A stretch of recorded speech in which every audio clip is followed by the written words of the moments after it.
Kubikwa ukuthi umsolwa wahlasela izingane zamantombazane ezimbili eziphakathi kweminyaka engu-14 no-18 ubudala kuyo lenyanga ephezulu. Eyodwa yagwaza amahlandla ayisishagalolunye kwathi enye yona yanukubezwa ngokocansi. Izisulu zithi zisabela impilo yazo. Ngiyesaba, ngibona ukuthi angabuye ezongiqedela njengoba ngizizwa ngingaphephile uma ngilapha ekhaya. Ngisaba ukuthi uma ngingedwa angabuye enze okunye okudlula lokhu.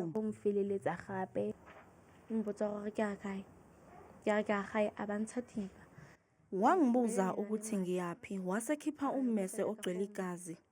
Ethi asisithele emgwaqeni singene ezihlahleni.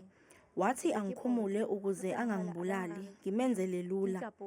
Ngamlalela, ngase ngiyakhumula, wase eyangidlwengula.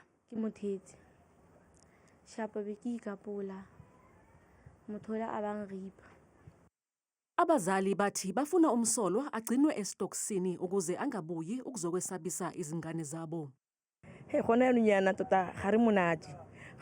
Siphatheke kabi kakhulu ngoba nomntwana wethu uthukile, uhlezi ethi sikhiye iminyango. Uthi uma umsolwa engakhishwa ngebheyili, yena uyesaba, akazi nokuthi uzoya kanjani esikoleni.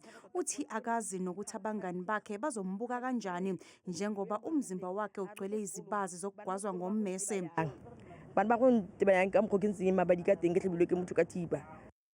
Inhlangano ezilwa nesihlava sodlame obeyamene nobulili zithi uhulumeni kufanele alekelele ukuze izisulu zivikeleke njengoba umenzi wobubi azi ukuthi zihlala kuphi.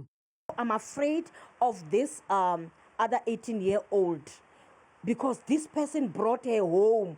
He knows exactly where the victim is staying. Now the child is in trouble. He knows exactly where they are staying. Now what are we doing with these poor kids? We have to remove them or maybe to put them in a place of safety. But here I do believe the Department of Social Development, they will definitely assist us. Kubikwa ukuthi umsolwa akaqala ukubhekana namacala afuze lawa njengoba naphambili wake waboshelwa amacala okunukubeza ngokocansi.